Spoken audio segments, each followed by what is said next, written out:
Brought to you by Edgeless Diagnostics. Edgeless Diagnostics. ये जब से भारतवंशियों के सपूत और भारत के दामाद ऋषि सुनक इंग्लैंड के प्रधानमंत्री बने हैं, ब्रिटेन के प्रधानमंत्री बने, उसमें इंग्लैंड के अलावा और भी हैं, तब से हम लोगों की दिलचस्पी और बढ़ गई है। और पिछले 48 घंटे में क्या हुआ? ब्रिटेन में हुई जोरदार राजनीतिक हलचल। एक मंत्री जी थी, कहने को वो भी भारतवंशी हैं, लेकिन अपने भारत विरोध के लिए जानी जाती थी, उनको चलता कर दिया गया है। और एक भारत के पक्के और पुराने दोस्त जो प्रधानमंत्री रह चुके हैं, उनकी वापसी हो गई। तब से उत्सुकता बढ़ गई है भारतवासियों की नए सिरे से ब्रिटेन की घरेलू राजनीति में। आज उसी पर बात करेंगे। कहां से शुरू करेंगे? पते से। ब्रिटेन के प्रधानमंत्री ऋषि सुनक का घर और दफ्तर, उसका एक ही पता है। क्या है? Number 10 Downing street, Westminster, London. Short में नंबर 10। 13 नवंबर 2023 को इस पते पर जबरदस्त हलचल मची। ब्रिटेन के सबसे कद्दावर राजनेता एक एक कर अंदर आते और फिर किसी न किसी पोर्टफोलियो के साथ बाहर निकलते। सबसे ज्यादा हल्ला तब मचा जब काले रंग के चमकदार सूट बूट में पूर्व प्रधानमंत्री डेविड कैमरन नंबर 10 में घुसते नजर आए। कैमरन मई 2010 से जुलाई 2016 तक प्रधानमंत्री रहे ब्रिटेन के। ब्रेग्जिट का विरोध करने पर उन्हें इस्तीफा देना पड़ा। ब्रेग्जिट यूरोपियन यूनियन से ब्रिटेन को अलग करने का कैंपेन था। कैमरन साथ रहना चाहते थे यूरोपियन यूनियन के, लेकिन बहुमत ने अलग सोचा और आखिरकार उन्हें जाना पड़ा। गए तो ऐसे कि सांसदी भी छोड़ दी, लेकिन अब 7 बरस बाद उनकी गजब की वापसी हुई है बतौर विदेश मंत्री और member of the House of Lords. House of Lords Britain की संसद का ऊपरी सदन, जैसे कि हमारे देश में होती है राज्यसभा। अगर कहानी कैमरन की वापसी तक ही सीमित रहती तो बात कुछ और थी, लेकिन उससे पहले एक भौचक घटना हुई। अंग्रेजी में बोले तो बॉम्बशेल। दरअसल नियुक्ति से पहले सुनक ने अपनी गृह मंत्री सुएला ब्रेवरमैन को बर्खास्त कर दिया था। उनको फोन पर जानकारी दी गई। भारतीय मूल की सुएला भारत के खिलाफ बयानबाजी के लिए जानी जाती हैं। नई कैबिनेट में उनका मंत्रालय जेम्स क्लीवरली को सौंपा गया। वो विदेश मंत्रालय संभाल रहे थे, जिनकी जगह डेविड कैमरन आए विदेश मंत्रालय में। इस अदला बदली के बीच 4 सुर्खियों ने सबका ध्यान अपनी तरफ खींचा। पहली, ऋषि सुनक 2025 के आम चुनाव पर फोकस करना चाहते हैं। दूसरी, ब्रेवरमैन की बर्खास्तगी की कड़ी इजराइल हमास जंग से भी जुड़ी है। तीसरी, डेविड कैमरन को प्रो इजराइल और प्रो इंडिया नेता माना जाता है। और चौथी, नई भूमिका में कैमरन ने पहले ही दिन भारत के विदेश मंत्री एस जयशंकर से मुलाकात की। तो आज हम जानेंगे ऋषि सुनक ने अचानक अपनी कैबिनेट क्यों बदली, डेविड कैमरन को बुलाने की असल वजह क्या है और इस फेरबदल का भारत पर क्या असर पड़ेगा। ब्रिटेन के बाद चलेंगे गाजा और बताएंगे इजराइल हमास जंग में अब क्या नया हुआ। नमस्कार, सौरभ द्विवेदी नाम है हमारा और आप देखना शुरू कर चुके हैं लल्लन टॉप का अंतरराष्ट्रीय प्रसंगों से जुड़ा रोजाना का कार्यक्रम दुनियादारी। ये पोस्ट देखिए, आज हमने ऐसी टीम बनाई है जो वैसे बदलाव लेकर आएगी जिसकी हमें सख्त जरूरत है। इस टीम में पेशेवर कौशल, ईमानदारी और अनुभव कूट कर भरा है। ये हमारे महान देश के लिए मुश्किल मगर सही फैसले लेने से पीछे नहीं हटेगी। ये पोस्ट ऋषि सुनक के एक्स अकाउंट पर पब्लिश हुई 13 नवंबर की रात। कैबिनेट परिवर्तन कार्यक्रम पूरा होने के बाद सुनक की पोस्ट में 4 तस्वीरें भी थी अलग अलग मंत्रियों की। सबसे ज्यादा सुर्खियां डेविड कैमरन ने बटोरी। किसी पूर्व प्रधानमंत्री का कैबिनेट मंत्री बनकर लौटने का उदाहरण कम मिलता है। ब्रिटेन में ये पिछली दफा 1970 में हुआ था। तब एलेक डगलस होम ने विदेश मंत्रालय संभाला था, जबकि वो 1963 से 64 के बीच ब्रिटेन के प्रधानमंत्री रह चुके थे। 1970 में वो किसकी टीम में लौटे थे? एडवर्ड हीथ थे पीएम, उनकी कैबिनेट में आए थे। हीथ ब्रिटेन को यूरोपियन इकोनॉमिक कम्युनिटी यानी ईईसी में लेकर जाना चाहते थे, लेकिन उन्हें पार्टी के अंदर सपोर्ट नहीं मिल रहा था। डगलस होम ने उन्हें मनाने में कामयाबी हासिल की। इसके बाद कोल्ड वॉर में ब्रिटेन के हितों को बचाने में भी उनका अनुभव काम आया। हालांकि 1974 के चुनाव में हीथ हार गए। डगलस होम ने भी इस्तीफा दे दिया। फिर अगले 49 बरस तक किसी पूर्व प्रधानमंत्री ने कैबिनेट मिनिस्टर की पोस्ट नहीं ली। कैमरन ने यह परंपरा तोड़ी है। क्यों तोड़ी है, उन्हीं से सुनते हैं। Well, I know it's not usual for a Prime Minister to come back in this way, but I believe in public service. The Prime Minister asked me to do this job, and it's a time where we have some daunting challenges as a country. The conflict in the Middle East, the war in Ukraine, and of course, I hope that 6 years as Prime Minister, 11 years leading the Conservative Party gives me some useful experience and contacts and relationships and knowledge that I can help the Prime Minister to make sure we build our alliances, we build partnerships with our friends, we deter our enemies and we keep our country strong. That's why I'm doing the job and I'm delighted to accept. On the whole, as an ex-Prime Minister, I've tried to keep quiet about politics, stay out of politics. It's hard enough being Prime Minister without having your predecessors endlessly giving a running commentary. But look, of course, I've disagreed with some individual decisions, but politics is a team enterprise. I've decided to join this team because I believe Rishi Sunak is a good Prime Minister doing a difficult job at a hard time. I want to support him. I'm a member of the team and I accept the cabinet collective responsibility that comes with that. ये तो हुई सरकारी बात। असल मामला आगे विस्तार से बताएंगे, पर पहले कैमरन की कहानी जान लेते हैं ब्रीफ में। डेविड कैमरन और राजनीति का पुराना रिश्ता है। भले दूर जाने की कोशिश करें, पर सियासत खींच ही लेती है। पैदाइश लंदन की, पढ़ाई लिखाई ऑक्सफोर्ड यूनिवर्सिटी में, वहां से निकले तो कंजर्वेटिव पार्टी में रिसर्चर की नौकरी मिली, फिर वित्त और गृह मंत्रालय में एडवाइजर बने। 1994 में पॉलिटिक्स छोड़कर मीडिया में चले गए, 7 बरस तक नौकरी की, फिर वहां महसूस हुआ कि मैं राजनीति के लिए ही बना हूं। 2001 में पहली बार सांसद बने कंजर्वेटिव पार्टी के टिकट पर। तब तक उनकी पार्टी विपक्ष में आ चुकी थी। 2005 में विपक्ष की कमान संभाली। 2010 में गठबंधन सरकार बनाने में सफल भी रहे, प्रधानमंत्री चुने गए, सेम सेक्स मैरिज और वोटर रिफॉर्म समेत कई अहम फैसले लिए, लोकप्रियता भी बढ़ी। 2015 में लगातार दूसरी बार प्रधानमंत्री बने। ईयू से अलग होने की मांग पर रेफरेंडम कराने का फैसला भी डेविड कैमरन का था। बने रहने के लिए कैंपेन चलाया कि ईयू में ब्रिटेन को रहना चाहिए। वोटिंग हुई तो बहुमत ब्रेक्जिट के, यानी ब्रिटेन के एग्जिट के यूरोपियन यूनियन से पक्ष में आया। फिर जुलाई 2016 में उन्होंने कुर्सी छोड़ दी और एक्टिव पॉलिटिक्स से भी अलग हो गए। वापस आने का कोई इरादा दिख नहीं रहा था, लेकिन पिछले हफ्ते ऋषि सुनक के प्रपोजल ने उनका मन बदल दिया। सुनक ने विदेश मंत्री बनने का ऑफर दिया और कैमरन मान गए। 13 नवंबर को इसकी औपचारिकता पूरी की गई। अब सवाल उठता है, सुनक को कैमरन की जरूरत क्यों पड़ी? इसके पीछे 3 बड़ी वजहें बताई जाती हैं। पहली, एक तीर से कई निशाने। ऋषि सुनक अक्टूबर 2022 में प्रधानमंत्री बने। बोरिस जॉनसन और लिज ट्रस के इस्तीफे के बाद सुनक कंजर्वेटिव पार्टी की इंटरनल वोटिंग में जीत कर आए थे। उन्हें पॉपुलर सपोर्ट नहीं था, इसलिए पार्टी और सरकार के अंदर उनकी छवि थोपे गए नेता की बनाई गई, ऐसा नेता जिसे आसानी से दरकिनार किया जा सकता था। इसका सबसे बड़ा उदाहरण सुहेला ब्रेवरमैन थी। गृह मंत्री रहते हुए उन्होंने कई ऐसे बयान दिए जो सुनक की पॉलिसी के खिलाफ थे। अमेरिकी न्यूज एजेंसी एपी के यूके के चीफ करेस्पॉन्डेंट जिल लॉलिस कहते हैं कि ब्रेवरमैन की इमेज कट्टरपंथी नेता की थी, कंजर्वेटिव पार्टी की उग्र धारा की तरफ की है। ठीक कहे तो अनर्गल बयानबाजी उनकी पहचान बन चुकी थी। वो शरणार्थियों को रवांडा भेजने की वकालत करती। कुछ दिनों पहले बेघर लोगों पे कहा कि जो सड़कों पर सोते हैं उनके टेंट छीन लेने चाहिए। गाजा में सीजफायर की मांग करने वालों को नफरती बताकर संबोधित भी किया, जिसके बाद एक प्रो फिलिस्तीनी रैली में हिस्सा ले रहे लोगों पर हमला हुआ। फिर टाइम्स अखबार में आर्टिकल लिखकर लंदन पुलिस की भी उन्होंने आलोचना की और लिखा कि पुलिस फिलिस्तीनी समर्थकों के प्रति उदार है। ये सब सुनक के लिए मुसीबत बनता जा रहा था। सुहेला को हटाकर उन्होंने पार्टी के अंदर और बाहर पर्याप्त मैसेज दे दिया है। इसमें सुनक को कमजोर समझने वालों के लिए सबक तो है ही, साथ साथ उदारता वाली पॉलिसी की तरफ वापसी का संकेत भी है। इस विषय को और समझने के लिए हमने बात की Manohar Parrikar institute for defence and analysis में associate fellow doctor Swasti Rao से। पूछा, सुनक को इस फेरबदल की जरूरत क्यों महसूस हुई? हमें देखना यह है कि ऋषि सुनक जो है उनके सामने चैलेंजेस क्या थे और वो किस कॉन्टेक्स्ट में यूके के प्राइम मिनिस्टर बने थे, ये समझना बहुत जरूरी है।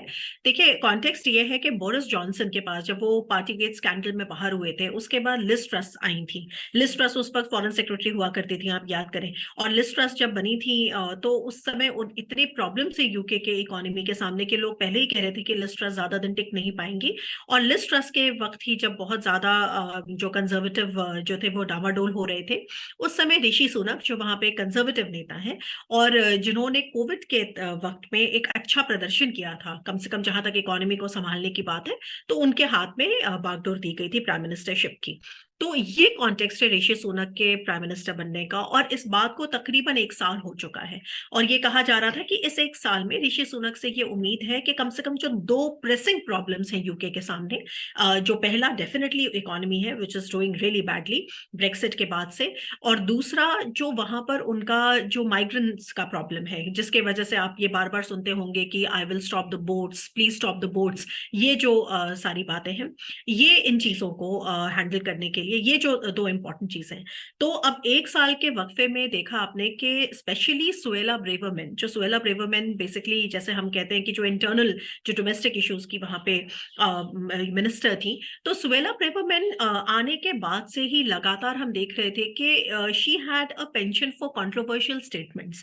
वो लगातार कंट्रोवर्शियल स्टेटमेंट्स देना, उनके बहुत सारे ऐसे एक बैड टेस्ट में कंट्रोवर्शियल स्टेटमेंट्स देना इमिग्रेंट्स के ऊपर। आते ही आते उन्होंने भारत के लिए कह दिया था कि जो सबसे ज्यादा वीजा ओवरस्टे करते हैं वो भारतीय हैं, और इस बात पे काफी बैकलैश हुआ था। और फिर उस समय भी मैंने आपके साथ एक डिस्कशन किया था, और मैंने कहा था कि उनकी जो प्रेडिसेसर थी प्रीति पटेल और उस वक्त फिर जयशंकर के बीच में ऐसे बहुत सारे मैकेनिज्म्स स्थापित किए गए थे, जहां पर हमने अपनी तरफ से, भारत ने अपनी तरफ से सारा ही इनपुट दिया था। तो इस तरह का स्टेटमेंट देने का कोई तुक नहीं बनता। तो खैर ये एक बात थी। इधर बीच में हाल में अगर आप देखें कि वहां पे प्रॉब्लम क्या है, प्रॉब्लम ये है कि पहले अभी जो पूरे जो वेस्ट एशिया में क्राइसिस चल रही है, जो आप पूरे ही दुनिया को देखते हैं कहीं ना कहीं कि एक प्रो इजराइल और एंटी इजराइल, या प्रो पैलेस्टाइन और एंटी पैलेस्टाइन, एक तरह से जो पब्लिक ओपिनियन है वो डिवाइड हो गई है। उसमें सुएला ब्रेवरमैन ने एक काफी, मैं कहूंगी कि एक इररिस्पॉन्सिबल स्टेटमेंट भी दिया था, और एक वहां पर एक ऑपेड भी लिखा था एक न्यूज़पेपर में, जहां उन्होंने ब्रिटिश पुलिस को क्रिटिसाइज किया था थोड़ा सा। पैलेस्टीनियन जो ये प्रदर्शन करता है, ये प्रदर्शनकारी है, इनके ऊपर सॉफ्ट अप्रोच रखने के लिए। और ये जो चीज है, क्योंकि पहले से ही मैं कहूंगी कि एक तरह से काफी सारी चीजें उनके अगेंस्ट चली गई थी, बहुत सारे कंट्रोवर्शियल स्टेटमेंट्स, बहुत इनसेंसिटिव स्टेटमेंट्स लगातार इमिग्रेंट्स के ऊपर वो दे रही थी।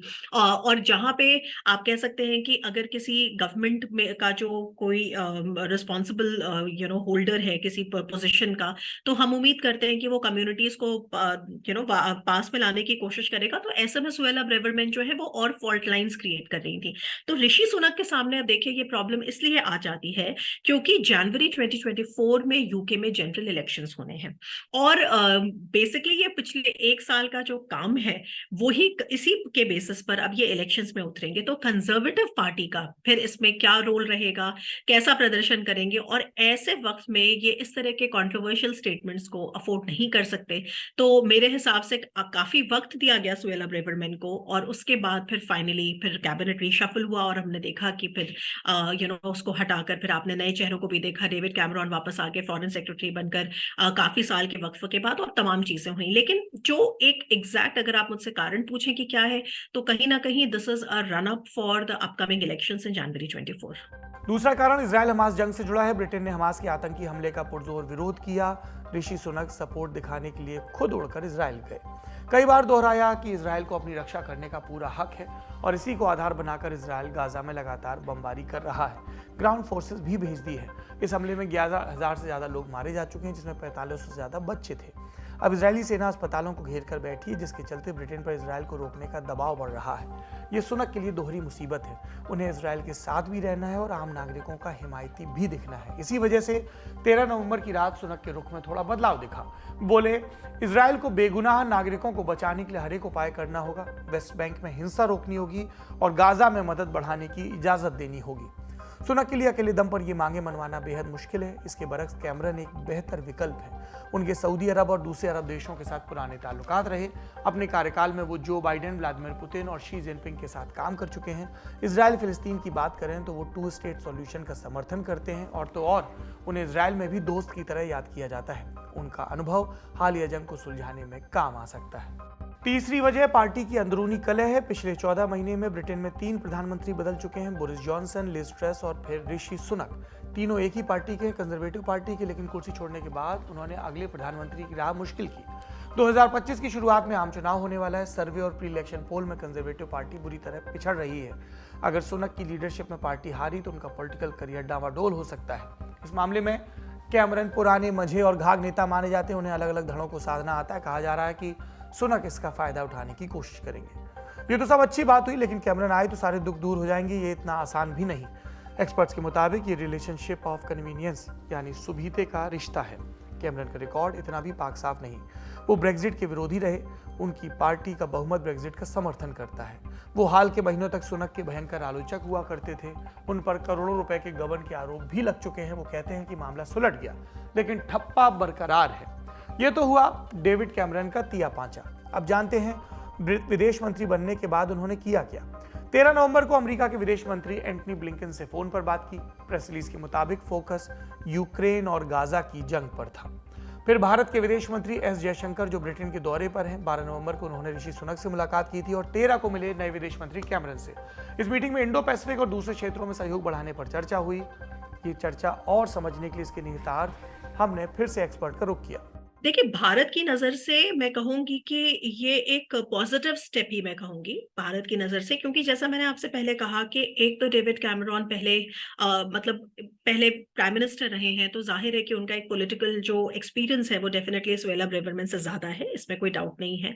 और दूसरी चीज ये, जैसा मैंने आपसे कहा कि जो एक सुएला ब्रेवरमैन का बहुत ज्यादा जो मोबिलिटी को लेकर एक अनकॉम्प्रोमाइजिंग स्टैंड था, वो कहीं ना कहीं एफटीए के बीच में ये प्रॉब्लम्स में आ रहा था, क्योंकि एफटीए केवल गुड्स का ही नहीं है। एफटीए ऑफ कोर्स गुड्स को लेकर भी, एक्सपोर्ट ड्यूटीज को लेकर भी इनमें कुछ कुछ इश्यूज हैं, लेकिन ज्यादा बड़ा प्रॉब्लम सर्विसेज को लेकर है। और जहां सर्विसेज की बात आती है, क्योंकि भारत चाहता है कि ज्यादा से ज्यादा आप अपने बॉर्डर्स को खोलिए ताकि हमारे जो स्किल्ड जो लोग हैं वो वहां जा सके, तो ये वाले जो इश्यूज हैं इनको लेकर मुझे ऐसा लगता है कि एक फास्ट ट्रैक मोड में हम देख सकते हैं चीजों को होते हुए, क्योंकि ये पिछले कई दिनों से, कुछ कई महीनों से जो प्रॉब्लम्स हैं वो वही 3-4 चैप्टर्स पर आकर अटकी थी। उसमें कुछ विस्कीज का भी, एक्सपोर्ट ड्यूटीज वगैरह का भी मसला था, लेकिन ये इन चीजों को हम फिर भी वर्कआउट कर सकते हैं मोबिलिटी को लेकर, क्योंकि भारत ऐसे किसी एफटीए में नहीं पड़ना चाहता जो केवल एक तरह से गुड्स को बेचने और खरीदने की बात हो, क्योंकि हम सर्विसेज के एरिया पर बहुत जोर देना चाहते हैं। तो भारत की नजर से अगर मैं कहूँ तो इट इज अ वेलकम, अगर स्टेप बोलना शायद ज्यादा होगा, लेकिन मैं कहूंगी कि एक तरह से पॉजिटिव स्टेप है। और क्योंकि सुएला ब्रेवरमैन, कई बार क्या होता है कि आप इंटरनेशनल पॉलिटिक्स में जब एक एथनिक इंडियन को देखते हैं तो अचानक ये अज्यूम करने लग जाते हैं कि उनके जो डिसीजंस होंगे वो प्रो इंडिया होंगे। ऐसा मैंने उस समय भी समझाया था कि ऐसा नहीं होता कुछ। और सुएला ब्रेवरमैन की एथनिसिटी पर आप ना जाएं, सुएला ब्रेवरमैन की जो आइडियोलॉजी है और जो उस पर उनको जज करना चाहिए। और हाँ, मैं मानती हूँ इस चीज को कि सुएला ब्रेवरमैन की वजह से जो यूके का जो स्टेटमेंट्स थे उससे डैमेज हो रहा था ऋषि सुनक के गवर्नमेंट को। और ऋषि सुनक इस तरह के लेवल पे, इतने हाई लेवल के पोर्टफोलियो पे अगर कोई मिनिस्टर है तो उससे बेहतर पब्लिक बिहेवियर की उम्मीद है। तो वो जो ओवर स्टेप किया है सुएला ब्रेवरमैन ने, ये इशू एक रहेगा और आगे ऐसा ना हो ये बेहतर है। लेकिन भारत की नजर से मैं देखूं, क्योंकि वो यहाँ पे भी पॉपुलर नहीं थी, जिस तरह की बातें उन्होंने करी थी। एक बार उन्होंने जो यूके का जो पूरा जो इंपीरियल साम्राज्य था उसकी बहुत तारीफ करी थी। उन्होंने कहा था कि मैं बहुत गर्व का अनुभव करती हूँ। तो आई थिंक इस तरह की चीजें, जाहिर है किसी भी सोसाइटी में जो रहा है इसका भुक्तभोगी, वो उसको ठीक, मतलब उसको they will not welcome it. तो I think for India, I think it is a positive step, लेकिन I will not read too much into it. I will wait for something positive to happen. Britain के chapter को अब यहीं पर रोकते हैं और रुक करते हैं इजराइल हमास जंग का। पहला अपडेट अल शिफा हॉस्पिटल से जुड़ा है। ये गाजा पट्टी का सबसे बड़ा अस्पताल है, पर यहाँ फिलहाल कामकाज ठप है। पिछले कई दिनों से इजरायली डिफेंस फोर्सेज आईडीएफ ने घेरेबंदी कर रखी है। उनका दावा, अस्पताल के नीचे हमास का कमांड सेंटर है, इसलिए अल शिफा पर फुल कंट्रोल चाहिए। हमास इससे इनकार करता है। इस कवायद के बीच आम लोग पिस रहे हैं। विश्व स्वास्थ्य संगठन WHO ने कहा अल शिफा कब्रिस्तान में बदल रहा है। अस्पताल के मैनेजर ने BBC को बताया, इलाज के अभाव में 32 लोगों की मौत हो चुकी, जिसमें 3 नवजात थे। आशंका है कि ये संख्या बढ़ सकती है।